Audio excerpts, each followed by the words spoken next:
Le damos la más cordial bienvenida a la clase magistral Trayectoria y Valores Culturales del Vitral en Chile, actividad que se enmarca en las obras de conservación de los vitrales del Salón de Honor del Monumento Histórico Edificio del Congreso Nacional, iniciativa que es parte del programa de la Cátedra Latinoamericana del Vitral. Para comenzar, vamos a dejar un saludo del secretario general, que lo va a leer la señora Jimena Amigo.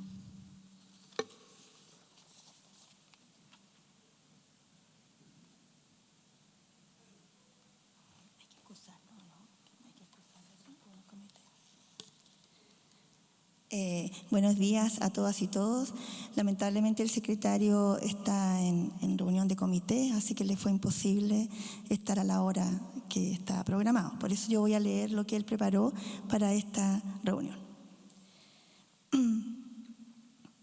Hoy nos reunimos en el Salón de Honor del Congreso Nacional, edificio declarado Monumento Histórico en 1976. Espacio que no solo atesora la historia parlamentaria y política de nuestro país, sino que también refleja una valiosa tradición artística que merece ser explorada y valorada. Este lugar emblemático ha sido testigo de innumerables debates, decisiones y momentos cruciales en la historia de Chile. Su particular fusión entre lo político y lo artístico nos invita a una reflexión más profunda sobre nuestro legado cultural. La clase magistral Trayectoria y Valores Culturales del Vitral en Chile, que nos ofrecerá la doctora en arte, señora Andrea Araoz, marca el inicio de la conservación del vitral de este salón, siendo una oportunidad excepcional para adentrarnos en esta fascinante herencia. Es fundamental entender que la futura acción de restauración va más allá de una tarea técnica. Es un acto de respeto y reconocimiento hacia la historia y el esfuerzo que significó su creación, dándonos esta clase magistral el contexto necesario. Los trabajos de conservación del vitral del Salón de Honor y de la Sala de Sesiones forman parte del programa de conservación y restauración de vidrieras decorativas del Senado, autorizada por el Consejo de Monumentos Nacionales el 19 de febrero del año 20, concentrándose en marzo recién pasado los trabajos en la Sala de Sesiones. Particularmente el vitral que contemplamos hoy, y que se compone de 148 piezas en una superficie total de 90 metros cuadrados, coexiste con la obra Descubrimiento de Chile de Pedro Subercaseaux, recientemente restaurada por el Museo de Arte Contemporáneo. Ambas obras no solo embellecen este espacio, sino que constituyen un conjunto pictórico y lumínico que envuelve en su etérea presencia las actividades ciudadanas, culturales y parlamentarias que aquí se desarrollan. Al habitar esta obra, resulta interesante considerar lo audaz que fue el nuevo Chile del siglo XIX, al construir esta delicada estructura en un país sísmico como el nuestro. La decisión de levantar un edificio de tal magnitud y sofisticación arquitectónica es sin duda un acto de valentía. Surge entonces la pregunta: ¿cómo un país que enfrenta constantes desafíos naturales apostó por la creación de un espacio tan monumental y frágil?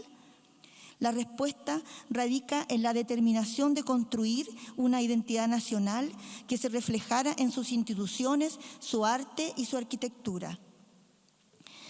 Como dijo Winston Churchill, le damos forma a nuestros edificios y después ellos nos dan forma a nosotros. Esta reflexión resuena con especial fuerza en este contexto. A lo largo de los años, este vitral ha logrado preservarse a pesar de los terremotos y desastres que han marcado nuestra historia. ¿Qué factores han contribuido a su resiliencia? La calidad de los materiales, las técnicas empleadas por los artesanos y la atención dedicada en los últimos años a su mantenimiento son elementos claves. Sin embargo, no debemos olvidar que el resguardo del patrimonio también depende de nuestra voluntad colectiva para valorarlo y protegerlo. Enfrentar su fragilidad es un acto de reconocimiento del acervo cultural de este edificio, que en el año 2026 cumplirá 150 años desde su apertura. El vitral que contemplamos hoy, junto a los de la sala de sesiones del Senado y la Cámara, así como el acceso a la Biblioteca del Congreso Nacional, forman parte de un corpus mayor que hoy tendremos la oportunidad de conocer, el vitral en Chile. Los invito a abrir sus ojos a las maravillas del vitral, a comprender su historia y a reflexionar sobre el papel fundamental que desempeña en nuestra identidad. Agradecemos sinceramente su participación y esperamos que esta jornada sea profundamente enriquecedora para todas y todos. Muchas gracias.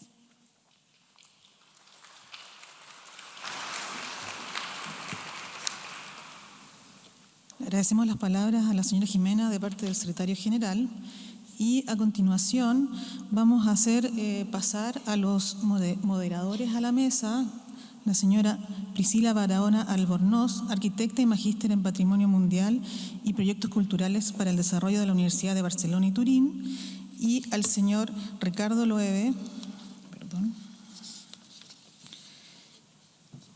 que nos acompaña, ingeniero doctor en Filosofía y Estética y presidente nacional de Fundación de Orquestas Juveniles e Infantiles de Chile. Al mismo tiempo nos vamos a conectar con Andrea Arauz, que está desde París en el Zoom, para que comencemos con la clase magistral, Trayectoria y Valores Culturales del Vitral en Chile. Muchas gracias.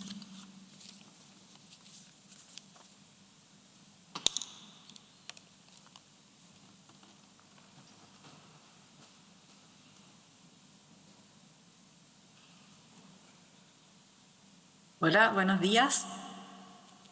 ¿Me escuchan?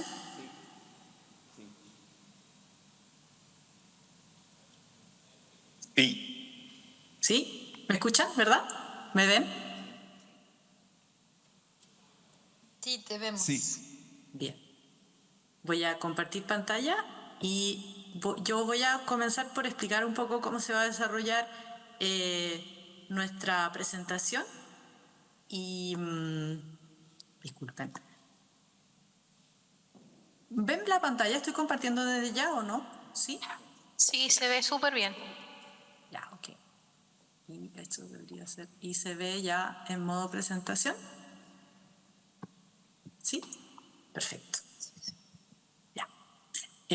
Bueno, nosotros estamos con Iván Silva desde acá. Iván es el director de arte del Centro Latinoamericano del Vitral, nuestra fundación que acoge el grupo de estudios para la conservación y restauración de vitrales en América Latina, el grupo GIVAL, del que Ricardo, Priscila y yo formamos parte. Además está Diego Rodríguez y Carlos Molina que van a participar en un debate que vamos a hacer un poco más tarde, que también son miembros y investigadores del Grupo GIVAL.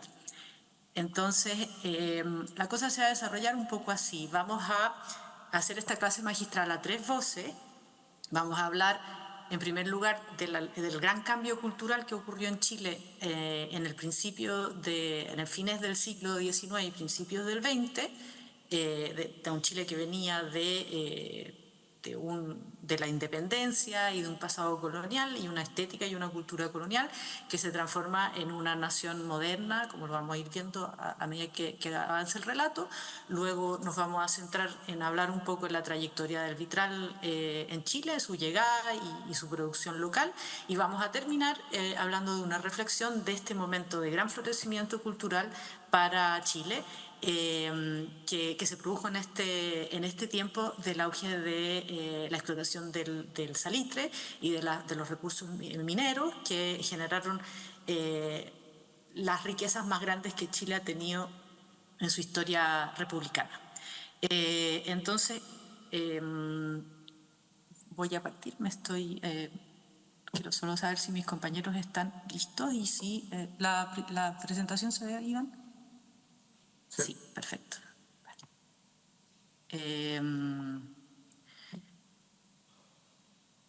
Entonces, bueno, como les decía, vamos a comenzar con hablarles de la transformación No sé si se ve al margen la pantalla de quienes están presentes o si se ve la presentación completa. Sí. La presentación completa. Súper. Entonces, bueno, hay aquí, como les decía, una transformación que se produce de un Chile que viene de la independencia y que busca reafirmar su democracia, empieza como a construir la nación que se va construyendo a poco entre la independencia y que se materializa más o menos en 1850. Empiezan a haber grandes recursos y en específico el presidente Manuel Bulnes es quien introduce estas políticas respecto a la educación, a la ordenación de la ciudad y a la contratación de profesionales como para modernizar las grandes ciudades del país, en particular la capital. Como les decía, estos recursos vinieron principalmente de la explotación del salitre, que como sabemos, cuando se inventó su sustituto sintético, esa riqueza y ese auge económico declinó más o menos en los años 1914. A partir de aquí le voy a dar la palabra a Priscila, que nos va a hablar un poco de la transformación de Santiago, de esta nueva arquitectura que viene de la mano de los profesionales europeos que son contratados por el gobierno y también por la Arquidiócesis de Santiago para la construcción de los edificios civiles, pero también los palacios de las nuevas riquezas que se establecen en Chile y los símbolos republicanos que son principalmente el Palacio del Congreso, el Palacio de Bellas Artes, las estaciones de trenes, la Biblioteca Nacional un poco más tarde, etcétera, etcétera. Priscila, te doy la palabra y Buenos días, muchas gracias por estar acá, a todas y todos, a los alumnos del DUOC.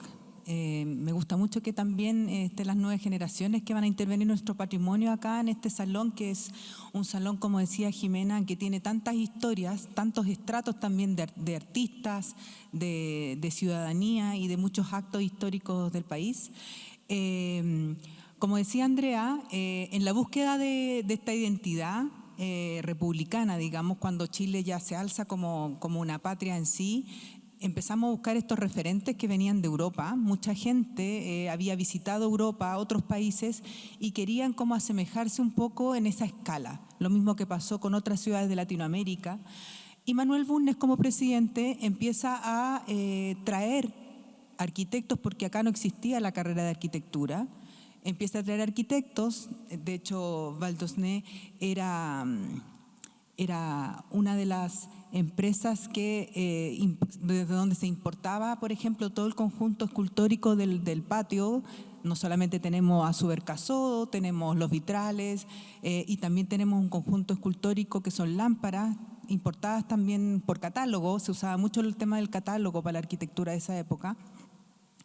Y también a todos los arquitectos, como decía Andrea, que empezaron a transformar este país, esta república, con un afrancesamiento o un europeanismo propio de la época. Se empieza a ver las planimetrías y los proyectos del Palacio de Bellas Artes. Por ejemplo, está esta foto de la Casa Undurraga, un palacio muy ostentoso, muy similar a lo que es el Palacio Cousiño, el Palacio Pereira, de mucho dinero, donde en un principio se importaban los mobiliarios y el arte, y después empezaron a fabricarlos acá en Santiago o en Chile. Mucha autenticidad, mucha plata también del salitre. La minería siempre ha sido nuestro salario, digamos, por decirlo de una manera. La Casa Musar también, casas de compra, Valparaíso, Santiago eran los polos de desarrollo económico más importantes como puerto. No sé si tú quieres hablar algo de la Casa Meix, Andrea.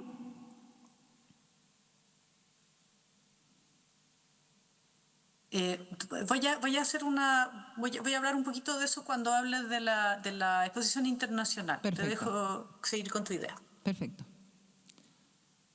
Esas son imágenes de documentos que Andrea incorporó en su tesis de doctorado para ver el contexto social en que aparecen los primeros vitrales en Chile, que están realmente relacionados con esta identidad nueva esperando el centenario de la República. La siguiente.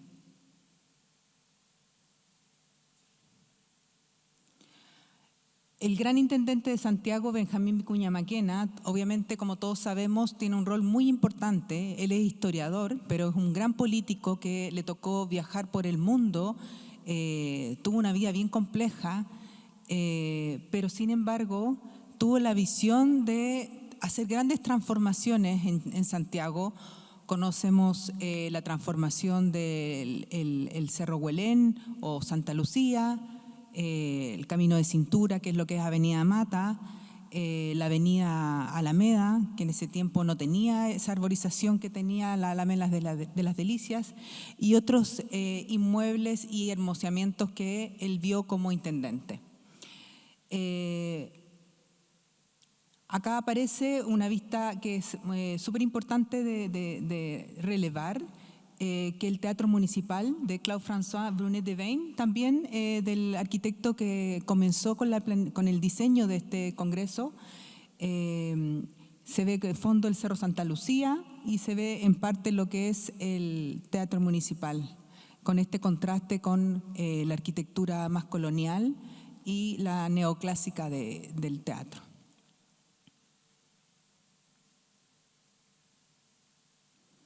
Una vista también del Palacio Hidalgo, que está y que reviste, digamos, el peñón de Santa Lucía,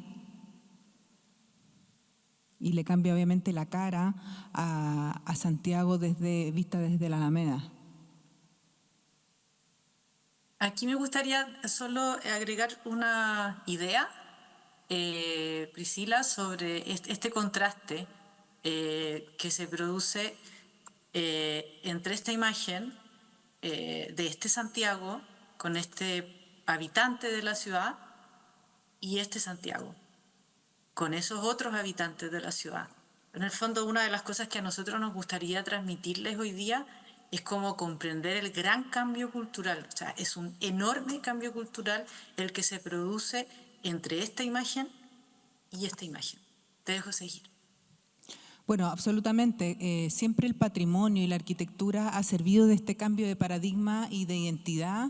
No solamente que los monumentos públicos, la arquitectura, el arte han servido como cambios de estos paradigmas, y por eso se eligen estos elementos monumentales de una arquitectura totalmente neoclásica, con influencias europeas, para darle esta altura de miras que tenía el presidente de la época para construir una nueva imagen en el centenario de la República.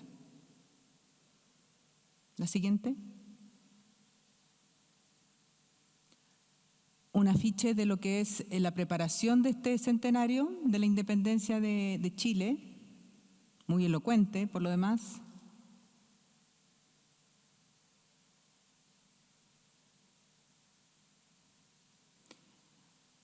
Y estas son unas fotos que no se distinguen tanto con la escala que tenemos, pero son los edificios, digamos, ya con un proyecto de iluminación de la época, donde se destacaba todo el perfil, es decir, el proyecto de iluminación ya existía en esa época. Obviamente que con criterio de sustentabilidad cero, pero ahora tenemos muchos diseñadores que ponen en valor las fachadas, que aprovechan de dar seguridad también a sus contextos, pero en esta época iban muy de la mano con el realce de esta nueva arquitectura que llegaba a poblar los centros históricos, el centro histórico de Santiago. Sí, es como una proto-iluminación proyectada de las fachadas, salvo que esta es de verdad. Y si se fijan en la imagen inferior de la izquierda, aparece 1810, a los padres de la patria 1910.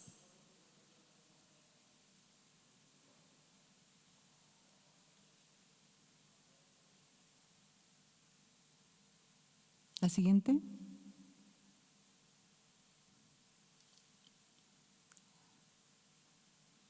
No, te pasaste, Andrea. Ahí. ¿Ahora sí? Sí. Tú vas con esto. Vale. Entonces, bueno, yo tengo la misión de contarles un poco de cómo fue, no sé si me ven y me escuchan bien. Sí. Tengo la misión de contarles de cómo fue que en el fondo llegaron los vitrales a Chile.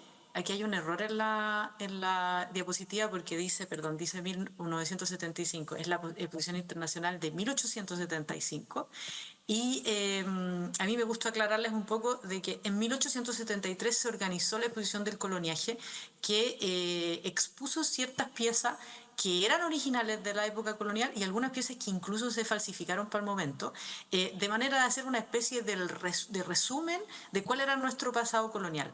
Y entonces en 1875, como si ese balance significara una especie de cierre, se organiza la Exposición Internacional de Santiago en la Quinta Normal, en que participaron varios países del mundo, como era lo que se usaba en esa época. Hay que recordar que las exposiciones universales e internacionales comenzaron alrededor de 1850 y Santiago hizo esta exposición internacional en 1875.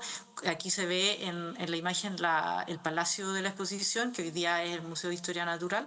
Y entonces, entre los expositores que estaban en esta muestra, había expositores que expusieron vidrio. Yo tengo la impresión, dada alguna información que les voy a ir desarrollando a medida que pasan las diapositivas, que el vitral habría sido introducido en Chile en 1875 y probablemente a través de esta exposición. Entonces, bueno, en el catálogo del pabellón belga, que es un pabellón que estaba construido en lata, que es un tipo de construcción que después hemos visto que se quedó en Chile. Hay una construcción de lata en Talcahuano y hay otra cerca de La Serena. Este pabellón belga, sí. ¿Perdón? Ese es Guayacán, la iglesia de Guayacán. Eso, Guayacán, claro. Gracias. La memoria me falla, que es una iglesia preciosa, que algunos dicen que era de Eiffel, pero no es el caso, era de construcción belga. Y bueno, entonces, en este pabellón belga hay dos menciones al vitral y a los vidrios. Hay una primera mención que se puede ver, aquí ustedes lo ven chiquitito, no sé si agrando la diapositiva, no se puede agrandar. No. Pero bueno, en la sección, en la tercera página, en la cuarta sección del pabellón, en la tercera página vemos un expositor que está exponiendo un vitral que dice ensamblado en plomo, que es artístico, que tiene 4 medallones pintados y que tiene un valor de 2.000 francos. O 2 francos, 000, yo creo que es 2.000 francos más bien. No tengo me acuerdo que unos alumnos tenían un calculador de los precios antiguos a los precios actuales, como para más o menos tener una referencia de cuánto sería ese dinero hoy día. Pero bueno, hay esta mención y este está mencionado en la sección de Bellas Artes. Pero más adelante también hay otra mención en otro grupo, en el grupo 19, donde se habla de cristales y otro tipo de artículos que tienen que ver con la cerámica, y ahí el vitral está nuevamente nombrado, pero esta vez con Maldini, que es un importador de cosas. Antonio Maldini, que después se hace socio de Adolfo Schlack, es un importador que probablemente fue el primero que fue agente y que trajo cosas a Chile. Vamos a ver que en el fondo hay agencias que hacen que se propague esta red de distribución. Entonces, bueno, acá hay otro pabellón donde también están nombrados los vidrios. Los que son más adultos en la audiencia deben recordar que en Chile antes se decía que habían vidrios belgas. Y yo tengo la impresión que esta idea de los vidrios belgas viene de este pabellón, de que en el fondo se importaban vidrios de Bélgica, sobre todo los más sencillos, que es como esta paleta de colores que es más restringida, que lo vemos en los vitrales de producción local y que lo vemos en el Congreso también. Entonces, bueno, ahí estos vidrios están detallados y con el valor y qué sé yo. Entonces, bueno, vamos a ir avanzando hacia la introducción de los vitrales en Chile y rápidamente vamos a hablar un poco de las rutas que siguieron estos vitrales. A mí me pareció interesante ponerles el mapa a la vista, sobre todo pensando en que los años que estamos hablando, el Canal de Panamá, que se abre recién en 1818, si no estoy equivocada, no estaba abierto, entonces las rutas marítimas, por supuesto, pasaban por Valparaíso, que era un puerto más que principal, Callao también, pero hay que pensar que si el barco pasaba por el Estrecho de Magallanes y llegaba primero a la Patagonia, el corpus de vitrales que hay en Punta Arenas se difiere del que hay en Valdivia, del que hay en Santiago y del que hay en el norte. Entonces, cuando logremos hacer un estudio como más profundo de los vitrales que tenemos, tanto en el ámbito religioso como civil, esta territorialidad va a tener que ser tomada en cuenta porque en el fondo se trata de culturas distintas. Entonces, bueno, los primeros vitrales fueron introducidos en la iglesia, en los edificios civiles que acompañaron la modernización de las ciudades del país, pero también en los edificios religiosos.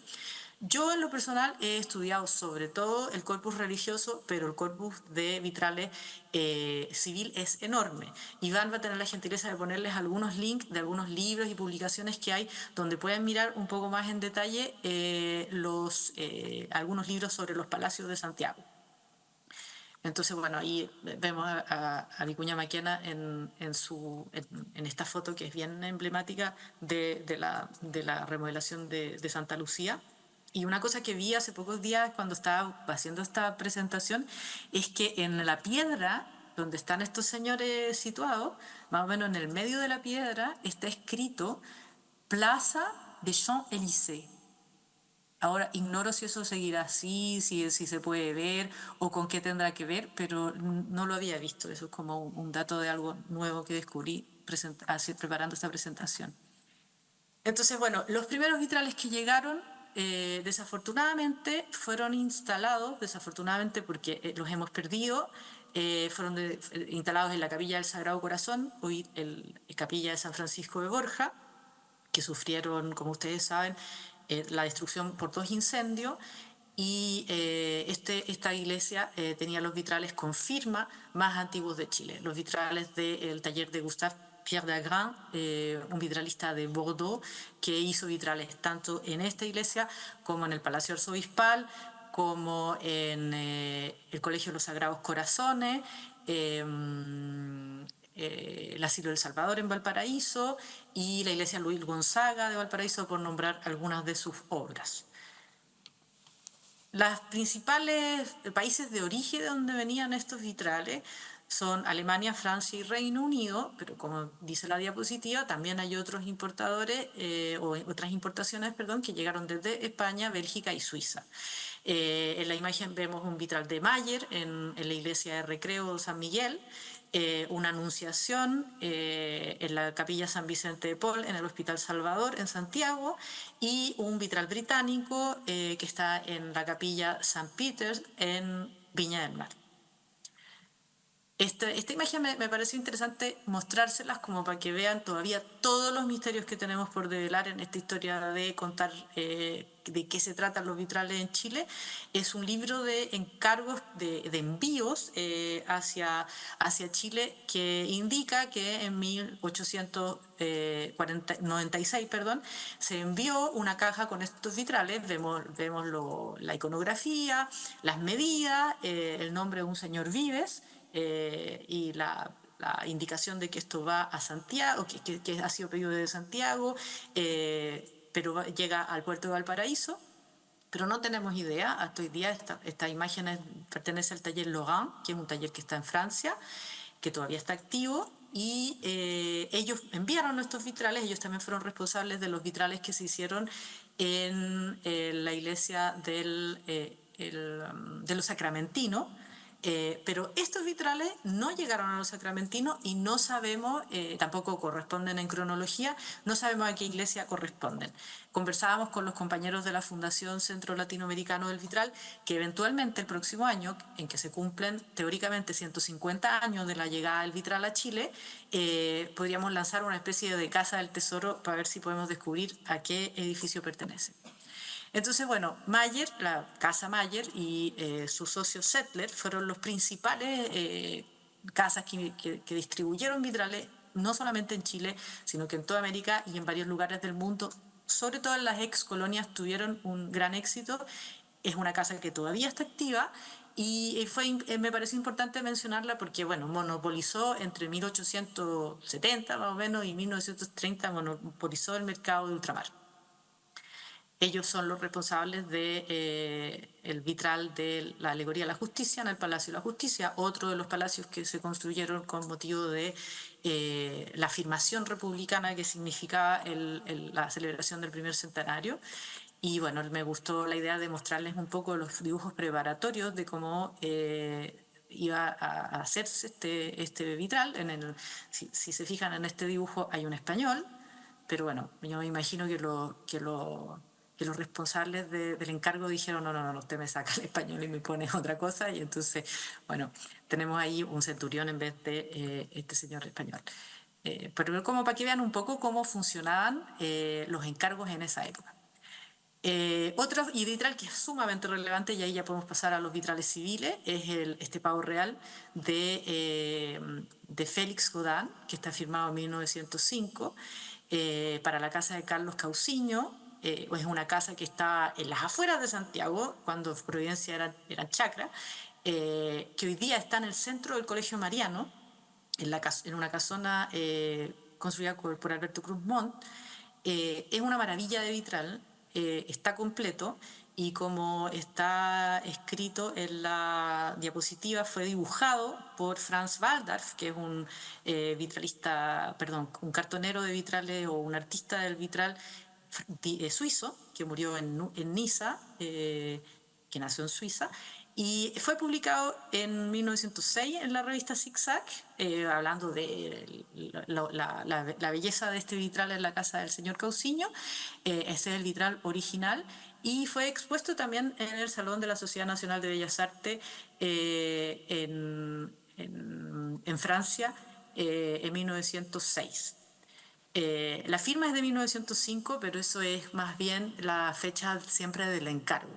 El vitral puede haber sido instalado mucho después. El caso, por ejemplo, de la Catedral Anglicana de Valparaíso, que tiene su primer vitral fechado en 1883, pero gracias a las actas sabemos que fue instalado varios años después porque no tenían los recursos, sobre todo técnicos, para instalar.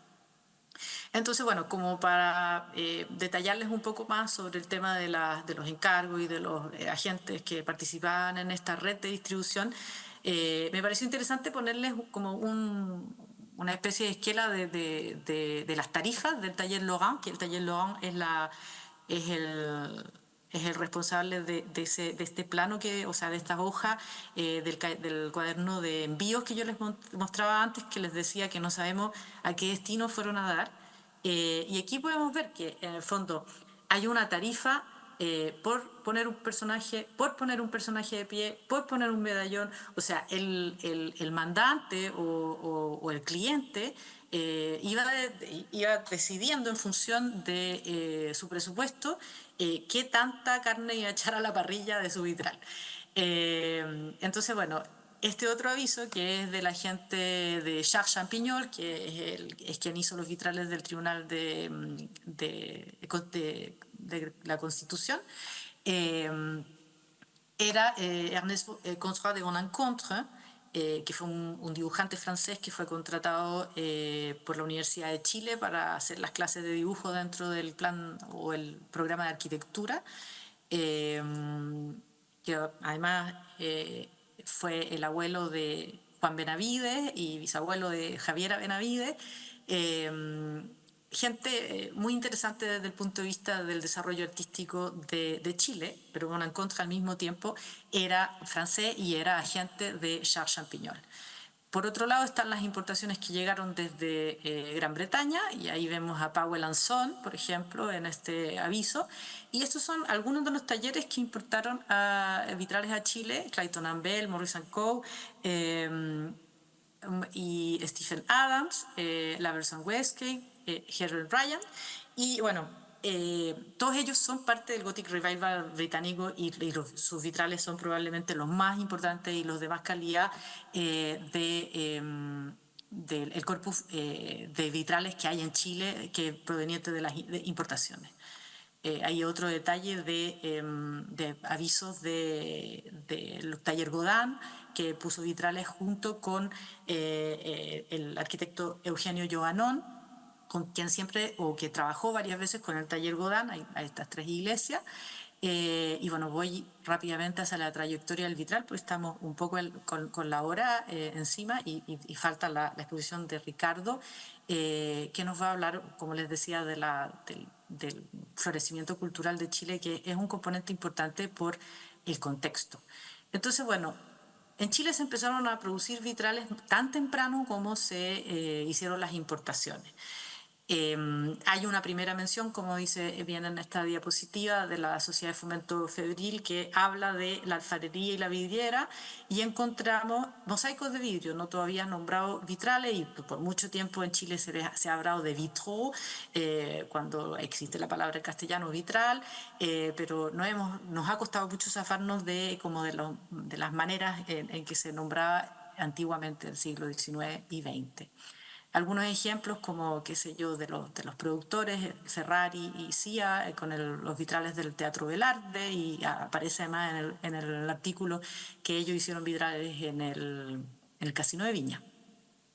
Cristales del orto, que son sumamente importantes para esta investigación, porque dentro de las hipótesis que manejamos, una de las posibilidades es que sea del orto. Les nombro algunos de los fabricantes chilenos: la vidriería rusa, Maldini y Schlag, Cristales del Orto, Máximo Müller, Scheggi Belghieri, Ferrari Cia. Máximo Müller es interesante porque él hizo algunas excursiones de trabajar vitrales con artistas.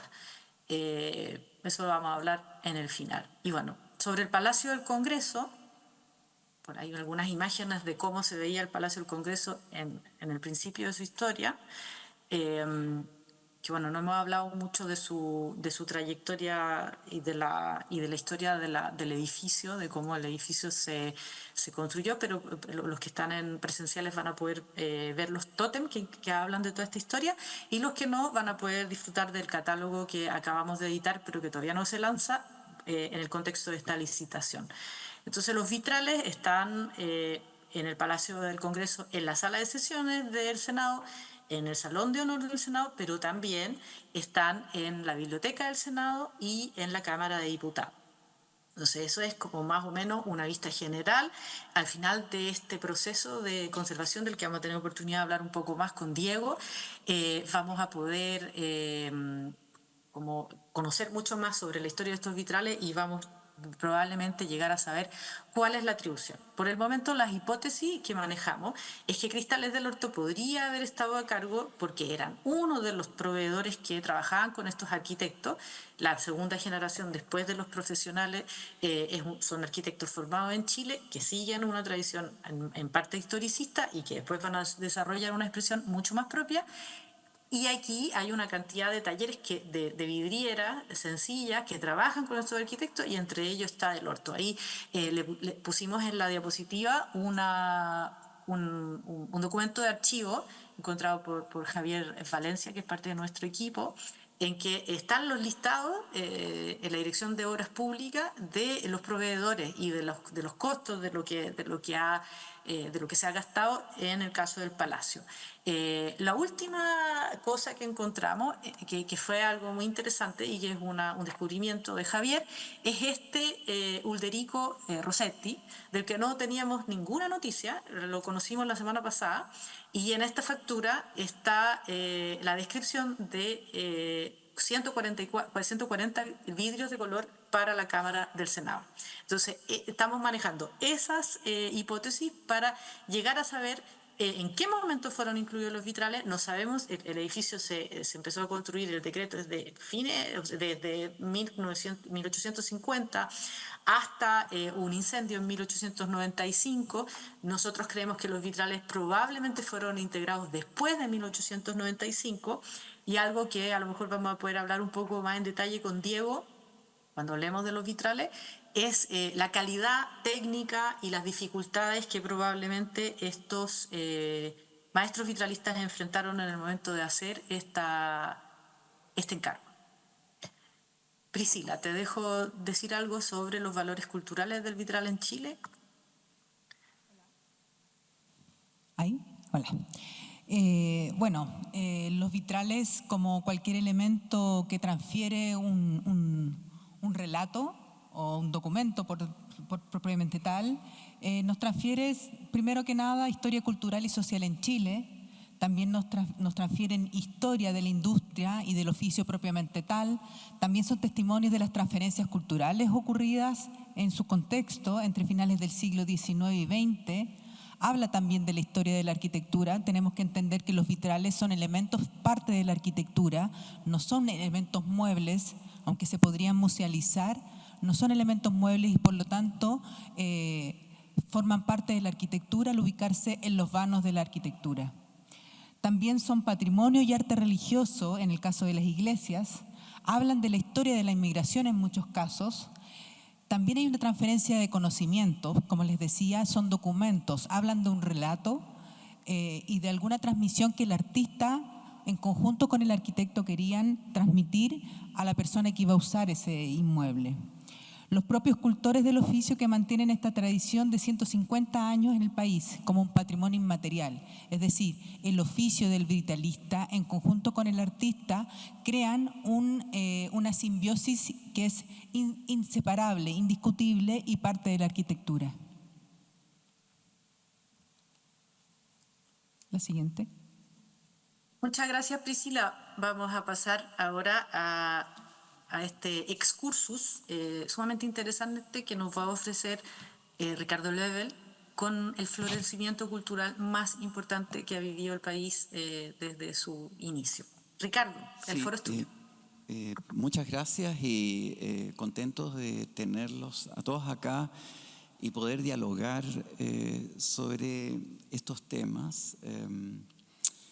Yo me voy a permitir esbozar, se puede decir, como el valor estético del vitral, hacer un recorrido quizás general, pero a su vez también quisiera añadir que este es un trabajo arqueológico, ¿no? Cuando ustedes escuchan a Andrea, escuchan a Priscila, bueno, y el equipo, y es muy interesante porque la palabra historia, si uno lo ve en alemán, es Geschichte, que viene de, que se forma de estratos, ¿no? O sea, Geschichte uno lo podría traducir literalmente como estratificación.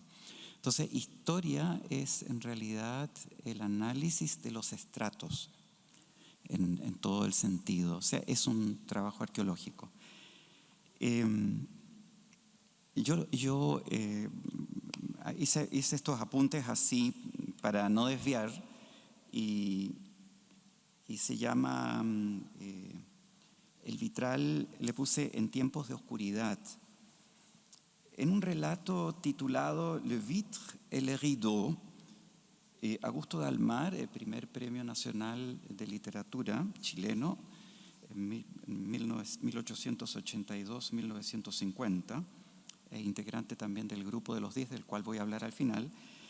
Augusto Dalmar establece en este relato, este manuscrito, que pueden ver ahí en pantalla,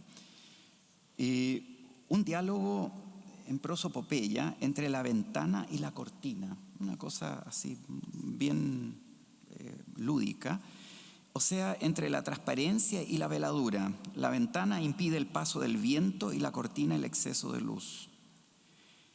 Esto lo hizo él cuando vivía en París, por el año 1916. Esto me recuerda cómo la revelación está asociada a la luz. Se cuenta que durante la travesía en el desierto, Moisés asciende a la montaña para recibir aquella voz que él percibe desde sus entrañas, que parece venir del infinito y que lo orienta para guiar a su pueblo, cosa que no fue fácil, como saben, ya que gran parte pensaba que en esa odisea todos morirían. En uno de los descensos de la montaña, esto es algo no tan conocido, en uno de los descensos de la montaña, el pueblo, junto a su hermano Aarón, se cubre la cara a la llegada de Moisés por la intensidad de la luz que se refleja en su rostro y que les encandila. Entonces, él decide hacerse de una máscara para atenuar esa luz. Esa máscara se podría comprender simbólicamente como el prosopón del griego, cuyo origen sagrado entronca con la historia del teatro griego.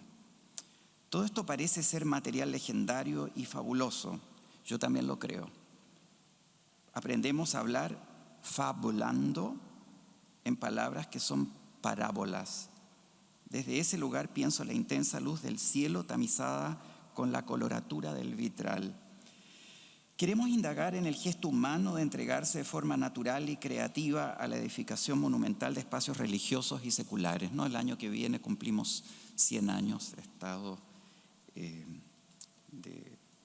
laico, ¿no? Es bien importante, cuyas vidrieras que tamizan la luz del sol encienden figuras que distinguimos desde de las hagiografías, las biografías de santos, así como aquellas geométrico-abstractas en un colorido de insospechables proporciones armónicas y su relación con otros gestos que a partir de diversas materialidades recrean la irisación como fenómeno en la historia. Grande o pequeño, el espacio interior de un templo puede percibirse como un inmenso pulmón de una o sucesivas ojivas que, inundando por la luz tamizada de sus vitrales, el tañer de las campanas, la voz humana en soliloquio o en coro, o un inmenso silencio, acoge al alma que se consagra a lo que le es propio. Interesante porque la palabra ojiva es Kreuzrippengewölbe en alemán, que habla prácticamente de una cavidad, como una cavidad torácica, una cavidad en que se cruzan costillas, así se traduciría literalmente la palabra ojival. Se cuenta, por ejemplo, que durante la Segunda Guerra, en la iglesia de la Epifanía en Frankfurt del Meno, el organista no vidente Helmut Walcha pasó largas horas interpretando en el órgano hasta el amanecer durante la Segunda Guerra. La gente iba a la iglesia y permanecía ahí durante toda la noche porque la angustia no los dejaba dormir. ¿Cuántos ojos esperanzados habrán recibido allí las primeras luces atravesando sus vitrales? Me pregunto. El gótico o la edificación de lo religioso. Podemos leer en diferentes textos de la arquitectura gótica que la luz no solo potencia lo luminoso, aquello entrañable que permite hacer una experiencia única de lo sagrado, aquello inefable e intangible, sino que puede provocar un efecto tan arrebatador como las mismas formas arquitectónicas, ya que aquí se trata de la conducción de la luz en que se revelan notables diferencias. Hans Janssen, experto en la materia del gótico, hace la distinción entre el efecto de una iglesia con 3 naves de igual altura en la que entra la luz por las paredes exteriores de las naves laterales y un ámbito de corte basilical donde la luz se acumula en la nave central y luego vuelve a penetrar con fuerza por los altos ventanales del ábside. Aquí se pueden entender las posibilidades de la luz como plasmadora del espacio. Notable es el paralelo de la iluminación artificial del teatro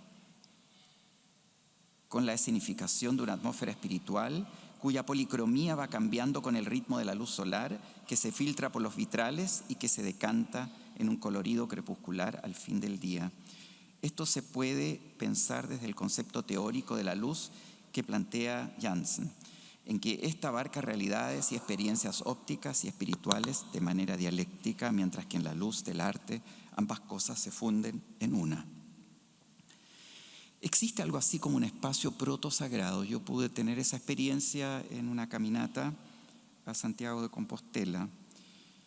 una capilla precristiana en el Camino de Santiago, por uno de cuyos orificios recibía la luz del sol y por el otro la luz de la luna, en forma diferida en su bóveda. Imagino así al mundo pagano incursionando en un espacio proto-sagrado, digo yo. El vitral como fenómeno estético ha inquietado y ha sido abordado en la literatura, la filosofía y diversas disciplinas artísticas. Quizás porque, a pesar de su transparencia, emerge una relación enigmática entre lo arcaico y lo contemporáneo. ¿O será porque genera una fuente de luz que permite buscar la infinitud en las cosas y en nuestro interior? Cuando pienso en Marcel Proust, en su obra que ustedes conocen, En busca del tiempo perdido, ahí él realiza una reflexión filosófico-poética del color en relación con la luz y la transparencia, inspirado en la luz de los vitrales que describe de manera reiterada, nos muestra en el acto de recordar el tiempo o recuperando el tiempo perdido, que no será tan solo seleccionar recuerdos del pasado, sino que añadir conscientemente en un acto poético elementos del presente al pasado, lo que hacemos siempre cuando recordamos. Un ejemplo de cómo el autor elabora el proceso de memorizar a partir de la descripción de las vidrieras de la iglesia de Cambrai, nombre que él inventa de Illier, ¿no?, del verdadero pueblo, se encuentra en el primer capítulo del primer volumen de La Recherche, de la búsqueda. Una cita: las vidrieras nunca tornasolaban tanto como en los días de poco sol, de modo que si afuera hacía mal tiempo, de seguro que en la iglesia le hacía hermoso. Había una llena en todo su tamaño por un solo personaje que parecía un rey de baraja y que vivía ya entre cielo y tierra bajo un dosel arquitectónico. Hasta ahí la cita. En Walter Benjamin, en sus rememoraciones, que siempre podemos recordar, en sus rememoraciones de infancia en Berlín hacia 1900, el filósofo evoca una galería abandonada en el jardín de su casa que le gustaba por sus ventanas de colores. Al cruzarla, cuenta él, se transformaba totalmente. Se coloreaba igual que el paisaje que mutaba de aspecto ante la ventana, como al pintar cuando todas las cosas le abrían su seno al atraparlas en una nube húmeda. De esa época recuerda también unos chocolates envueltos en papeles de colores cuya dulzura anegaba sus ojos. Los colores parecían deshacerse en su corazón con mayor deseo que en su lengua, logrando percibir la belleza inmaterial que se esconde tras la luminosidad de los vitrales. De esta manera se nos devela, a partir de un juego sinestésico de cruce de sentidos, cómo un niño logra percibir la belleza inmaterial que se esconde tras la luminosidad de los vitrales. Siendo Benjamin un pensador escéptico, no desconocía la mística que aflora en los espacios que el ser humano marca con sus huellas.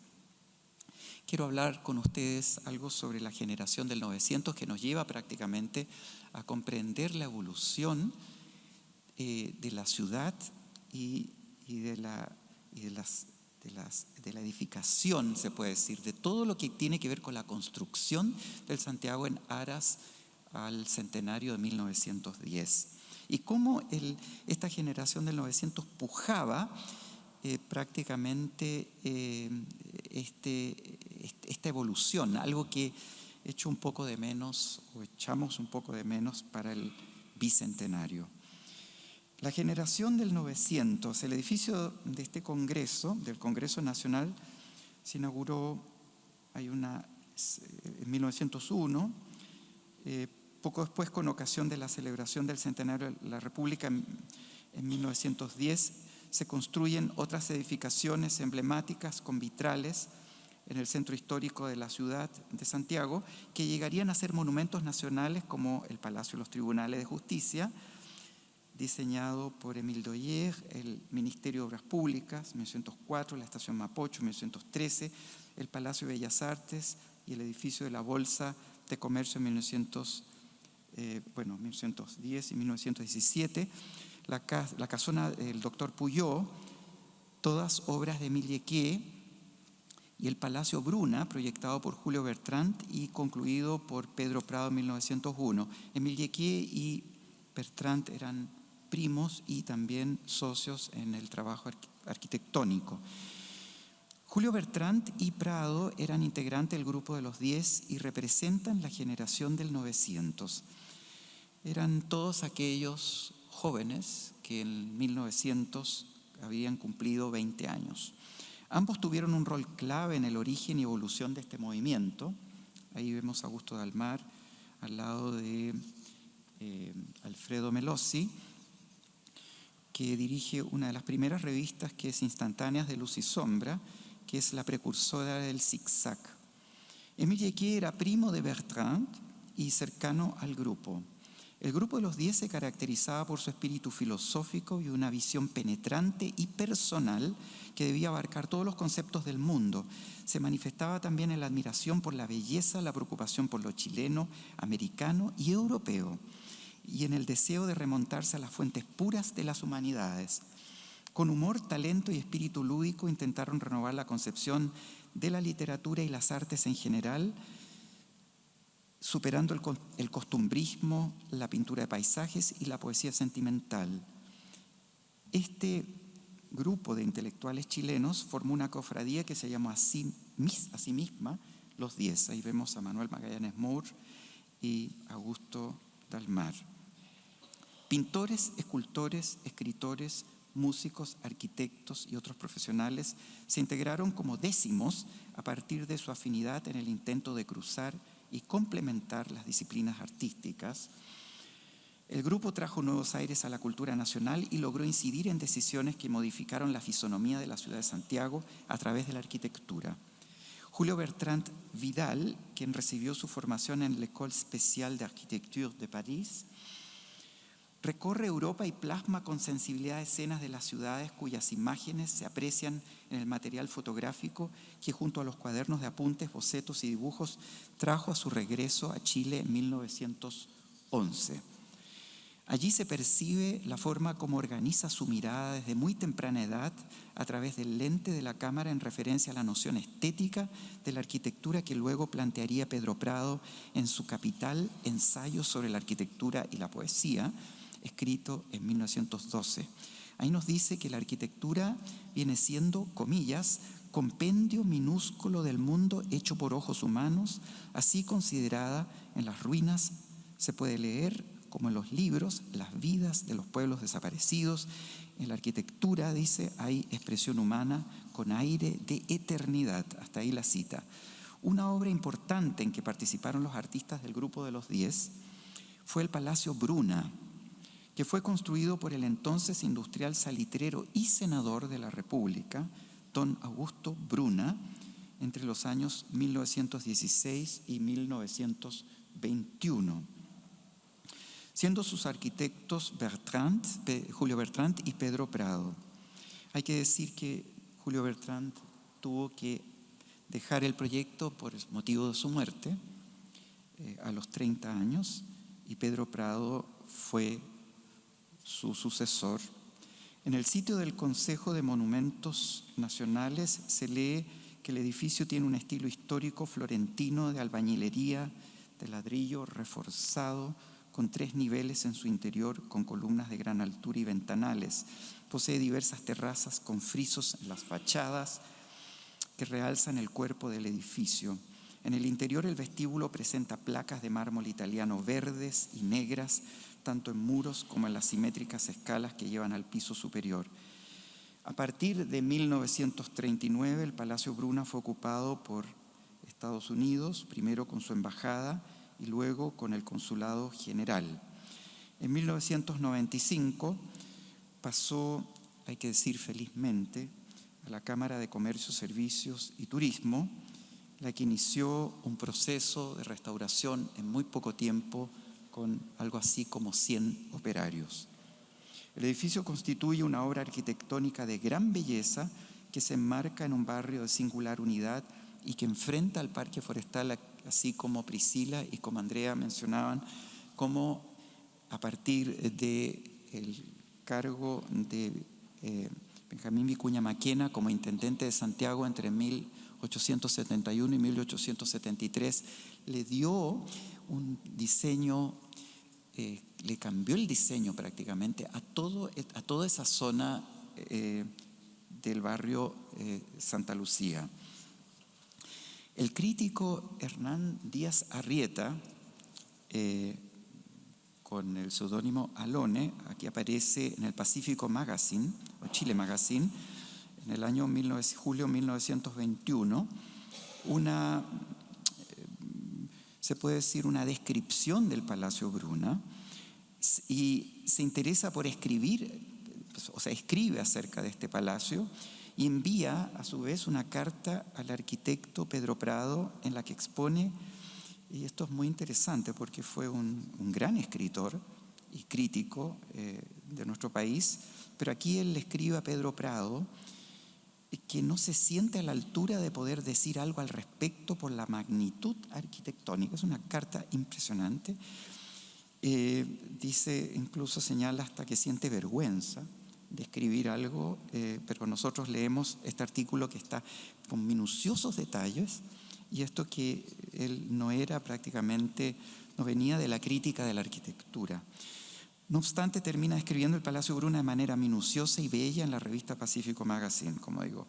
En una parte el texto concentra su mirada diciendo, comillas, la puerta de entrada de hierro, bronce y vidrios azulados da acceso a un antevestíbulo de magnificencia deslumbradora, alto vitral redondo que esparce en el recinto su luz multicolor de tonos suaves que cae sobre el pavimento de mármoles muy blancos y muy negros, arranca reflejos verdosos a las barandas de ónix tallado, a las placas de ónix que decoran los muros, y hace lucir como cascadas de nieves las dos escalinatas que bajan a derecha e izquierda, hasta aquí Alone. El arquitecto Bertrand también dejó su impronta en los 9 capiteles de las columnas románicas del patio principal que hay en la antigua Casa de los 10, que ustedes pueden visitar hasta el día de hoy, ubicada en Santa Rosa con Tarapacá. Gracias a algunos amigos y personas muy comprometidas se salvó de la demolición en los años 90, único vestigio material que persiste de aquel grupo de los 10. Los 10 no eran 10, eran mucho más, eran 16, incluso todos los amigos y socios también. Hay una parte en las slides que ustedes pueden ver donde uno de ellos, Alberto García Guerrero, que muy pocos conocen acá, fue el mentor de Glenn Gould, ahí lo pueden ver. Hoy día en Toronto celebran a Alberto García Guerrero como uno de los grandes, se puede decir, profesores en piano, que le dio como un cambio al staccato, a la forma de tocar el piano, y fue, como digo, un tremendo aporte y apoyo para el gran pianista que fue Glenn Gould. El vitral en las prioridades, una reflexión final para terminar. Nuestro país tiene que conservar innumerables bienes de carácter patrimonial. Me pregunto, ¿por qué los vitrales? El vitral se distingue de otras manifestaciones artísticas porque en él se funden la creación humana y la dinámica de la luminosidad natural, de allí que sea siempre cambiante. Asimismo, los espacios que reciben sus destellos van mudando según las horas del día y las estaciones del año, permitiendo un diálogo íntimo con la naturaleza y un despliegue más creativo a quien transita o permanece en el lugar. Los vitrales se ubican entre el cielo y la tierra como vasos comunicantes, recordándonos quizás de dónde venimos y hacia dónde vamos, alumbrando el camino. Originalmente los vitrales se asocian a los cielos y ventanas de las iglesias y catedrales, pero se van secularizando y ocupando espacios predilectos en edificaciones de importancia en las ciudades, así también como vimos ocurrió en Chile gracias a los vitralistas locales.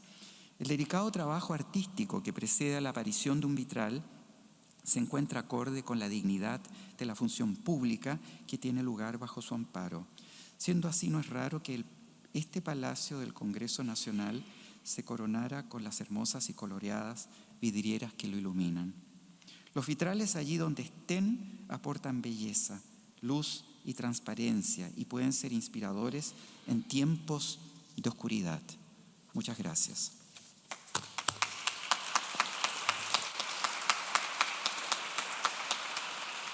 Muchas gracias, Ricardo, sobre todo por tu reflexión final.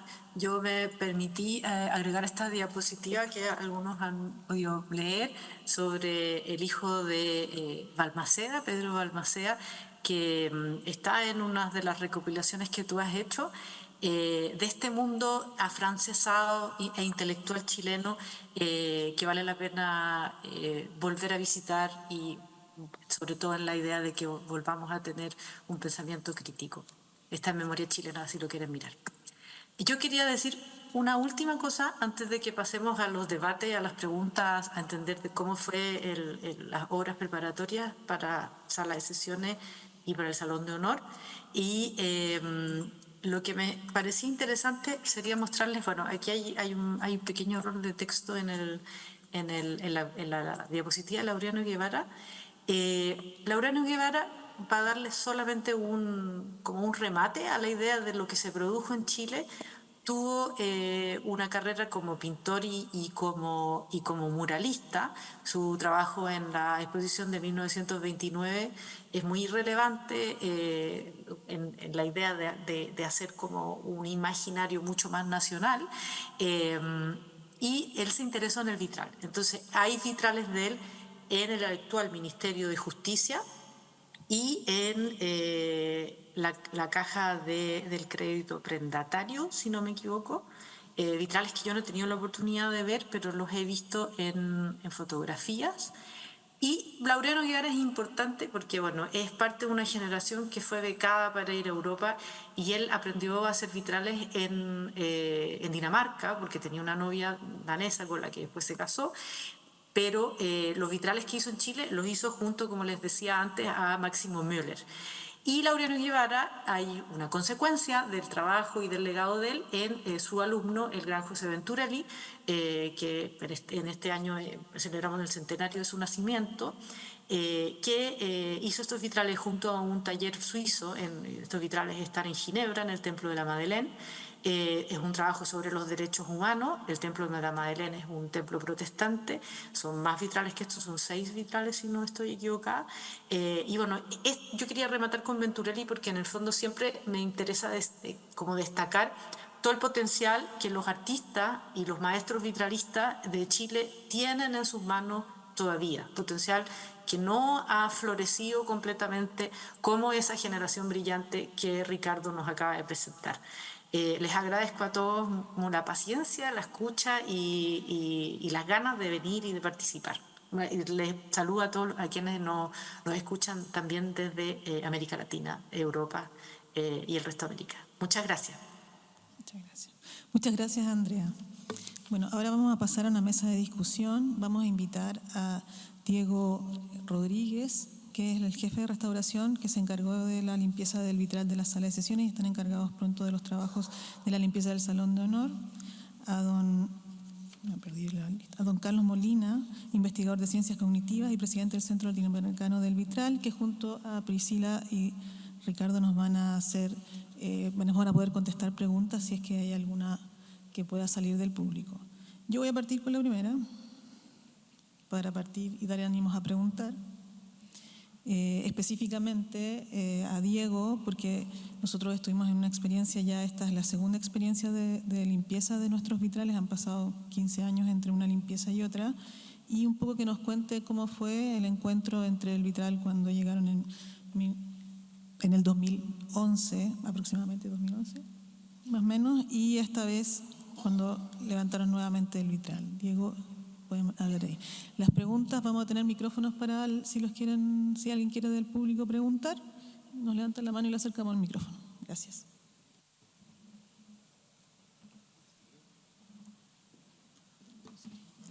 ¿Aló? Ahí sí.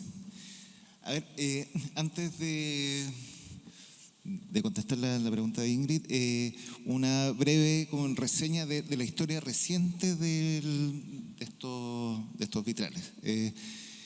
En el año 2010 empezamos a hacer un trabajo de restauración en conjunto con otro taller. Nosotros nos estábamos encargando del área de documentación y vino el terremoto y se detuvo la obra y la retomamos 1 año o 2 años después, me parece, con un trabajo como de intervención en los vitrales. El año 2018 hicimos hicimos el trabajo de documentación. El año 2018 hicimos una actualización de la documentación que realizamos en ese año, lo terminamos en 2012, 2013, y hicimos ese trabajo de actualización. Y este año, cuando hicimos el trabajo de limpieza y de trabajos preparativos en la sala de sesiones, volvimos a hacer una actualización del diagnóstico del estado de conservación de los vitrales. Si bien ahora estoy hablando como de ciertas certezas respecto al trabajo que nosotros realizamos, pero yo me imagino que esta misma certeza que le estoy contando así brevemente son las certezas que tenían en los años 1900 cuando se instalaron los vitrales. El tema es que estas certezas se van diluyendo y difuminando en el tiempo, y una de las tareas que tenemos los restauradores, los funcionarios del Congreso o de todas las instituciones es poder mantener que estos relatos y estas certezas se extienden en el tiempo. Tal como ahora hay incertezas respecto a la historia del vitral, por lo menos lo que tenemos ahora armado y esta historia reciente, nuestra tarea en conjunto y sobre todo también los estudiantes de restauración que están presentes, es poder mantener esta historia y poder proyectarla hacia el futuro. Eso yo creo es una de las grandes tareas que tenemos para que futuros restauradores o personas que intervienen en estas obras puedan tener una cierta claridad respecto al trabajo, al estado de conservación y a la historia de las obras. Eso como para partir. El trabajo en concreto que nosotros hemos realizado este año, por un lado, son tareas y obras preparatorias para ya hacer un trabajo de intervención ya con mayor profundidad respecto a esta obra que está en este salón y a la cúpula de la sala de sesiones. Hicimos un trabajo en sala de sesiones fue en marzo. Febrero-marzo, de una limpieza de la cubierta del vitral. Bueno, aquí se ve, este vitral aún no ha sido intervenido. Y, perdón, fue una limpieza que no se hacía desde el año 2011. Pasaron varios años sin intervenir. Y junto con Anaís, que está ahí presente, hicimos el trabajo de actualización del diagnóstico del estado de conservación de los vitrales para poder proyectar las futuras etapas de intervención ya directa sobre la obra. Por un lado, entonces, el trabajo que nosotros realizamos, yo diría que está dividido principalmente en 3 áreas. Una que es el diagnóstico y documentación, que sirve para digamos, el tiempo actual y los tiempos futuros que vienen. Los trabajos de intervención directa, que eso ya es una etapa que está, digamos, en preparación. Y otra área que yo creo que es fundamental es lo que estamos haciendo ahora, que es el trabajo de difusión y de poder mostrar y socializar las distintas obras que que nosotros tenemos. De alguna manera, dar a conocer también implica que las obras también se van protegiendo. Súper. Voy a leer una pregunta que llegó por el chat. Si me dan un minuto. Le vamos a agradecer a María Teresa Plaza, que es arqueóloga y profesora de la Universidad Católica, que nos hace la siguiente pregunta, o tiene una siguiente duda que quiere aclarar.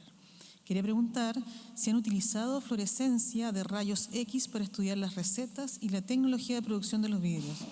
Tengo 2 colegas de doctorado que se especializaron en ese tema en Europa y lograron reconocer recetas de los vidrios y, por lo tanto, potenciales orígenes y reparaciones usando elementos traza con fluorescencia portátil de rayos X. Súper específica la pregunta. Les comento esto porque en la Escuela de Antropología tenemos un equipo portátil con el modo vidrio que permite ese tipo de estudios, pero no tenemos personas que sepan de vidrio.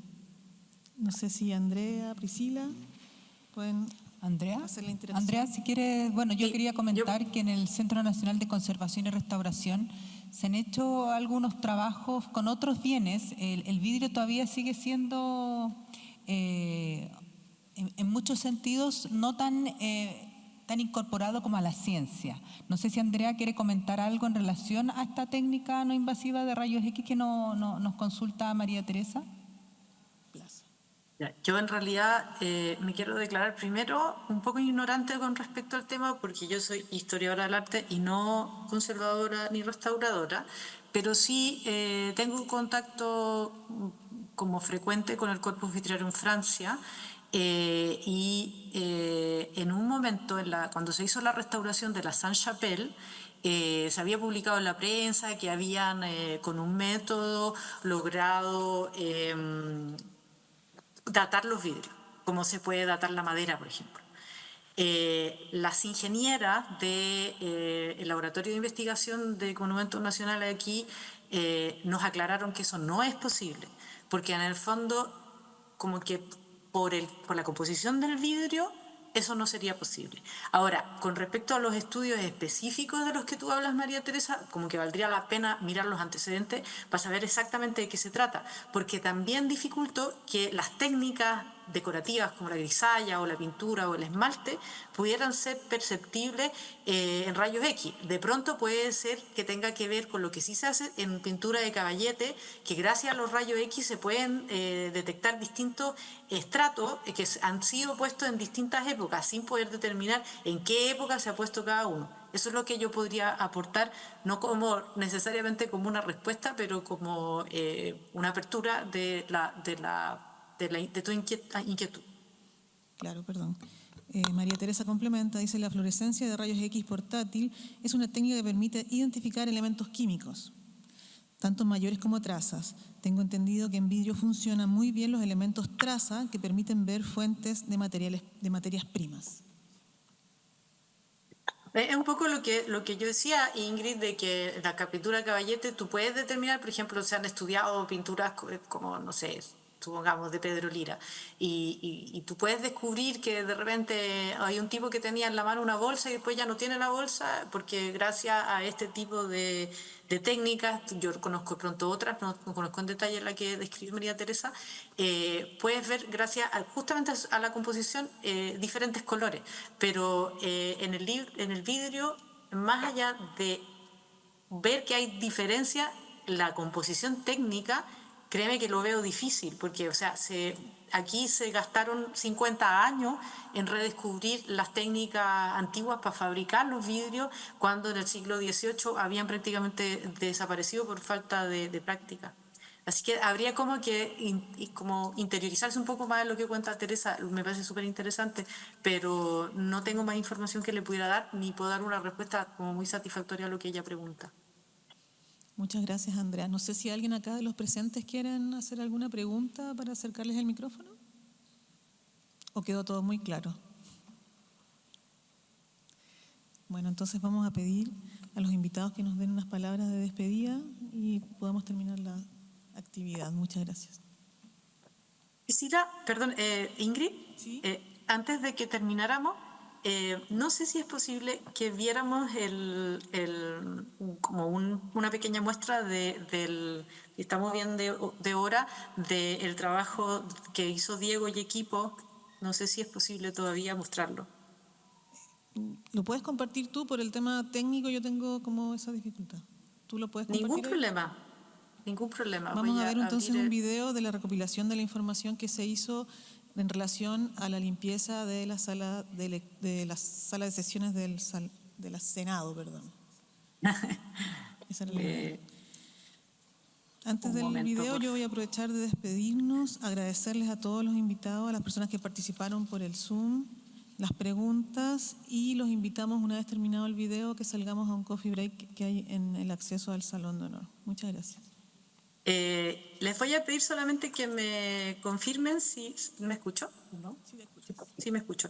Me gustaría saber si están escuchando y viendo, una vez que comparta, si alguien me puede confirmar.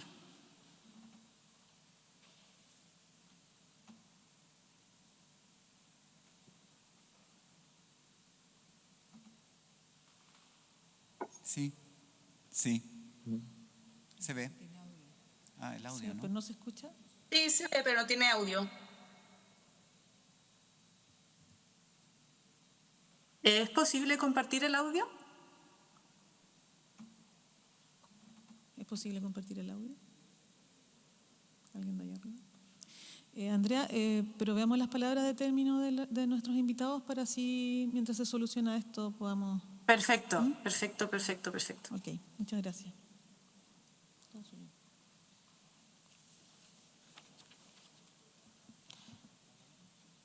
Sí, de repente Carlos, en nombre del centro.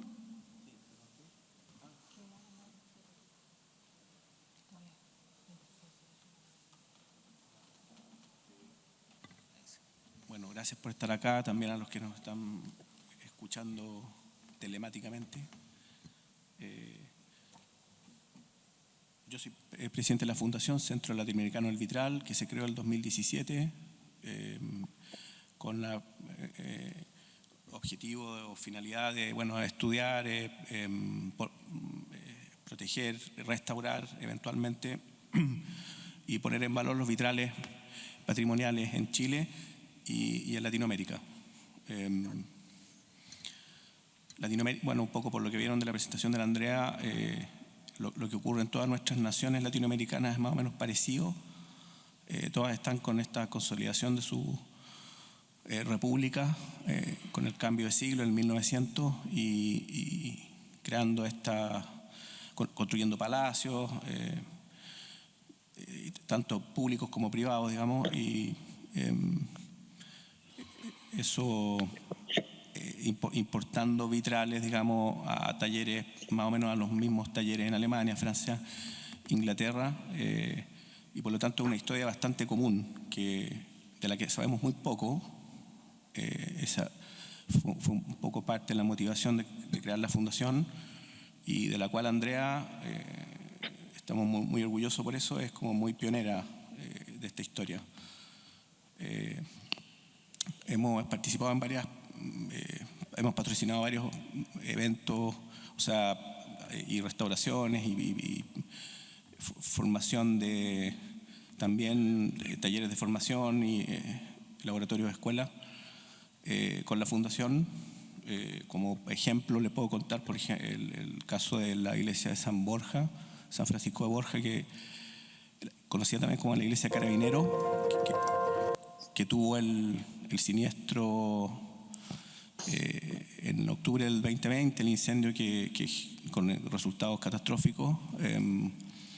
Con un fondo suizo, la Fundación ALIF, pudimos por lo menos rescatar los vitrales, lo que quedó, consolidarlo, estudiarlo, descubrir que eran los vitrales más antiguos que tenía Chile. Es bien triste saber eso, del taller Jean-Pierre Dran, 1875. Los primeros vitrales con firma, a lo mejor había vitrales antes, pero no tienen firma, por lo tanto no se podemos atribuir cuando llegaron. También la restauración de los vitrales de la Catedral Anglicana de San Paul, que es importante porque es un patrimonio de vitral británico de mucho valor técnico y estético. Andrea, de hecho, pudo atribuir uno de los vitrales al taller de William Morris, que es un prestigioso taller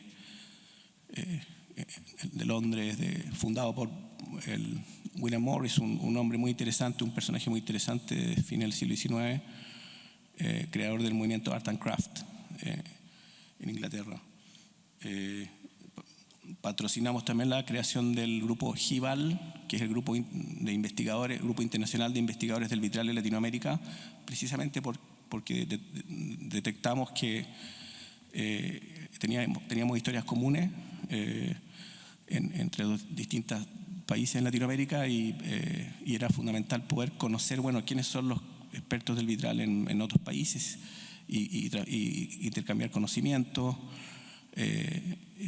Hasta el momento los países que forman parte de GIVAL son Argentina, Brasil, México, está Italia y una experta italiana que de hecho es experta en toda esta, que se conversaba de la parte química, que sería bueno, Andrea, que conversaran para la pregunta que hizo María Teresa, respecto a la pregunta que ella hizo, digamos, porque ella es bien experta en el tema del análisis químico del vidrio y cómo se puede identificar las fechas, etcétera, los componentes. Entonces está Italia y está Alemania, con Walter Mayer, que es jefe de taller de la Casa Mayer, que es quizás el taller europeo que más cantidad de vitrales, responsable de la mayor cantidad de vitrales en Latinoamérica. Con ese mismo grupo hicimos la cátedra latinoamericana del vitral con más de 20 sesiones online, donde cada uno de los investigadores puso un poco sobre su área de especialidad y la situación del vitral en Brasil, México, por ejemplo, y ahí pudimos descubrir que había muchos factores en común y como las mismas preguntas, digamos. Así que fue una experiencia muy interesante. Todas esas charlas están online. La Fundación tiene la página web centrolatinoamericanodelvitral.org y ahí está. Van a poder rápidamente llegar también a las cátedras que se hicieron. Son 10 cátedras. Las 10 cátedras, 10 sesiones. Hemos publicado monografías, llevamos 7 ya, que son estos. Cada vez que intervenimos en alguna obra, aprovechamos todo el conocimiento que se está generando en ese momento, hacemos un esfuerzo por tratar de producir un estudio físico. Todos estos catálogos, que ya se nos acabaron los impresos, por eso si no les regalaríamos, están disponibles para que los puedan bajar en PDF en la página web. Entonces, por ejemplo, este es de la Catedral de San Paul en Valparaíso. Acá tengo uno de la Basílica de Lourdes, que está en la Quinta Normal. Vayan porque es una masterpiece del vitral de Gabriel Loire.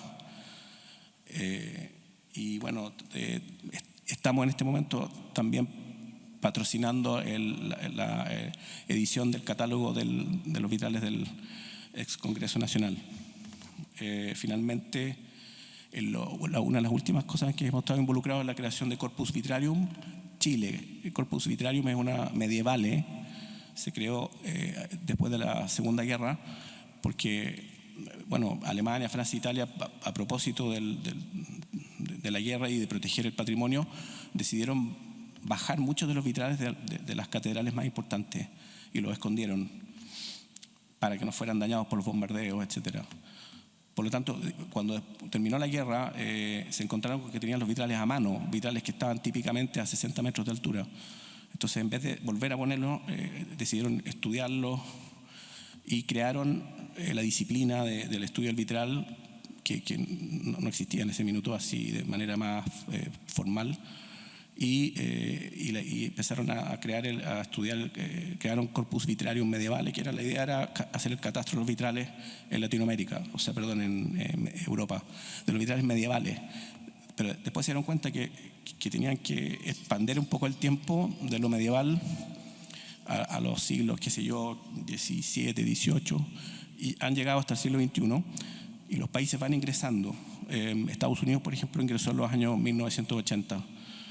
Y Andrea, a través de su trabajo, que ella estaba exponiendo mucho de sus investigaciones en Europa, que para ellos era completamente desconocido esta historia del vitral en Latinoamérica, como el vitral de ultramar,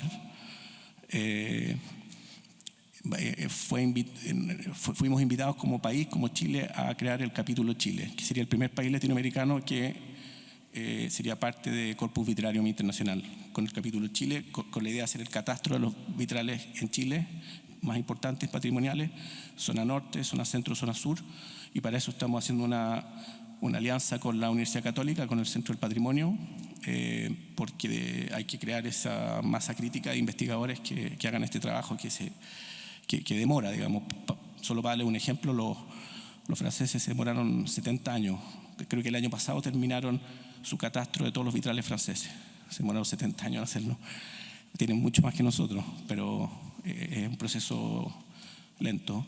Bueno, creo que Andrea ya está lista. Ya, gracias. Era para contarle un poco de la fundación. Visiten la página, escríbanos, estamos siempre haciendo cosas y la idea es que aprovechen lo más posible lo que hemos hecho y que juntos, digamos, tratemos de no solo proteger el vitral, sino que ponerlo en valor y además contestar esas preguntas que tenemos, como por ejemplo, ¿quiénes hicieron estos vitrales, digamos? ¿Dónde fueron fabricados? Aquí hay más preguntas que respuestas. Gracias. Bueno, para cerrar, les vamos a invitar a ver un video con el resumen de lo que fue el trabajo de limpieza de las lucarnas de acá del Senado. Así que, ¿puedes ponerlo, Andrea?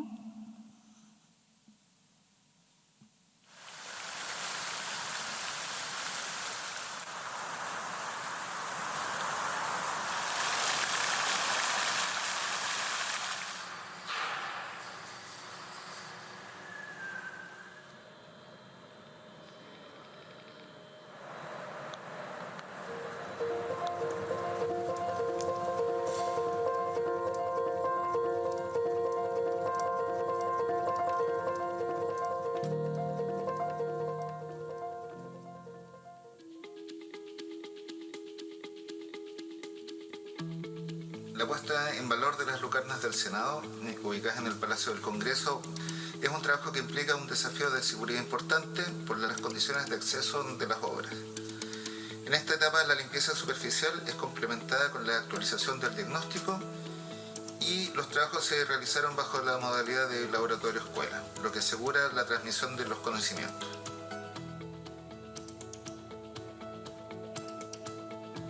En el proceso transparente hemos aprendido sobre la restauración y conservación de vitrales, pero ahora también se le suma el hecho de trabajar en altura. Esto ha sido una experiencia sumamente enriquecedora y un aprendizaje importante en términos de ejecución de obra.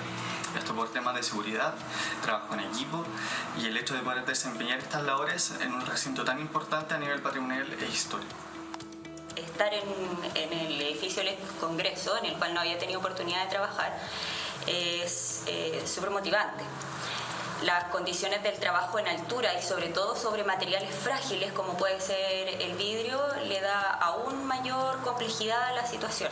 Complejidad que se abordó súper bien con el equipo, se abordó bien también con el área de prevención. En este caso se tomaron decisiones correspondientes a todo el personal para que fueran capacitados e instruidos en todas las tareas de alto riesgo, en este caso trabajo en altura. Fuimos capacitados por una empresa certificada. Bueno, lo que más me ha llamado la atención al trabajar haciendo la limpieza superficial, ¿cierto?, de la cúpula, de la vidriera, yo creo que es como la vida que le ha entregado a la sala, la iluminación que le ha entregado, el poder observar los colores que están en cada vidriera y en cada espacio, ¿cierto?, de la cúpula. Porque es un lugar en donde se toman decisiones y en donde pudimos ver el antes y el después del espacio y de la luminosidad que se lograban con los vitrales y que claramente se habían perdido a través del tiempo. Las actuales obras preparatorias de restauración y conservación de las obras consistieron en realizar una limpieza superficial de las lucarnas y la actualización del diagnóstico de su estado de conservación. Esto permitirá enfrentar de manera precisa la campaña de restauración de este importante patrimonio.